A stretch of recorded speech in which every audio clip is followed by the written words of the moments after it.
Bill Gates, in full. William Henry Gates III, born October 28, 1955, Seattle, Washington, U.S., American computer programmer and entrepreneur who co-founded Microsoft Corporation, the world's largest personal computer software company.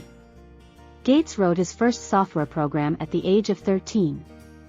In high school he helped form a group of programmers who computerized their school's payroll system and founded Trafo Data, a company that sold traffic counting systems to local governments. In 1975 Gates, then a sophomore at Harvard University, joined his hometown friend Paul G. Allen to develop software for the first microcomputers. They began by adapting BASIC, a popular programming language used on large computers, for use on microcomputers. With the success of this project, Gates left Harvard during his junior year and, with Allen, formed Microsoft. Gates's sway over the infant microcomputer industry greatly increased when Microsoft licensed an operating system called MS-DOS to International Business Machines Corporation, then the world's biggest computer supplier and industry pacesetter, for use on its first microcomputer, the IBM PC, personal computer. After the machine's release in 1981, IBM quickly set the technical standard for the PC industry, and MS-DOS likewise pushed out competing operating systems. While Microsoft's independence strained relations with IBM, Gates deftly manipulated the larger company so that it became permanently dependent on him for crucial software. Makers of IBM-compatible PCs, or clones, also turned to Microsoft for their basic software. By the start of the 1990s he had become the PC industry's ultimate kingmaker. Technician operates the system console on the new UNIVAC 1100/83 computer at the Fleet Analysis Center, Corona Annex, Naval Weapons Station, Seal Beach, California. June 1, 1981. UNIVAC magnetic tape drivers or readers in background.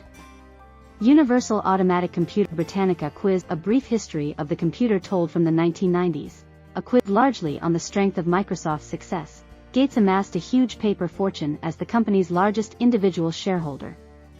He became a paper billionaire in 1986, and within a decade his net worth had reached into the tens of billions of dollars, making him by some estimates the world's richest private individual. With few interests beyond software and the potential of information technology, Gates at first preferred to stay out of the public eye, handling civic and philanthropic affairs indirectly through one of his foundations. Nevertheless, as Microsoft's power and reputation grew, and especially as it attracted the attention of the U.S. Justice Department's Antitrust Division, Gates, with some reluctance, became a more public figure. Rivals, particularly in competing companies in Silicon Valley, portrayed him as driven, duplicitous, and determined to profit from virtually every electronic transaction in the world. His supporters, on the other hand, celebrated his uncanny business acumen, his flexibility, and his boundless appetite for finding new ways to make computers and electronics more useful through software. All of these qualities were evident in Gates's nimble response to the sudden public interest in the Internet. Beginning in 1995 and 1996, Gates feverishly refocused Microsoft on the development of consumer and enterprise software solutions for the Internet, developed the Windows CE operating system platform for networking non-computer devices such as home televisions and personal digital assistants, created the Microsoft Network to compete with America Online and other Internet providers, and, through Gates's company Corbis, acquired the huge Bettman photo archives and other collections for use in electronic distribution. Bill and Melinda Gates. In addition to his work at Microsoft, Gates was also known for his charitable work.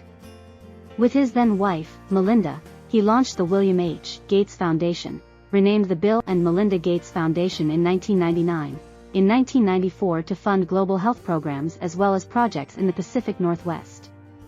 During the latter part of the 1990s, the couple also funded North American libraries through the Gates Library Foundation, renamed Gates Learning Foundation in 1999, and raised money for minority study grants through the Gates Millennium Scholars Program. In June 2006, Warren Buffett announced an ongoing gift to the foundation, which would allow its assets to total roughly $60 billion in the next 20 years. At the beginning of the 21st century, the foundation continued to focus on global health and global development, as well as community and education causes in the United States. After a short transition period, Gates relinquished day-to-day oversight of Microsoft in June 2008, although he remained chairman of the board, in order to devote more time to the Bill and Melinda Gates Foundation. In February 2014 he stepped down as chairman but continued to serve as a board member until 2020. During this time he was awarded the Presidential Medal of Freedom, 2016. The documentary series Inside Bill's Brain, Decoding Bill Gates appeared in 2019. 2 years later Gates and his wife divorced. J. Allard and Bill Gates. It remains to be seen whether Gates's extraordinary success will guarantee him a lasting place in the pantheon of great Americans. At the very least, historians seem likely to view him as a business figure as important to computers as John D. Rockefeller was to oil. Gates himself displayed an acute awareness of the perils of prosperity in his 1995 bestseller, The Road Ahead, where he observed, "Success is a lousy teacher. It seduces smart people into thinking they can't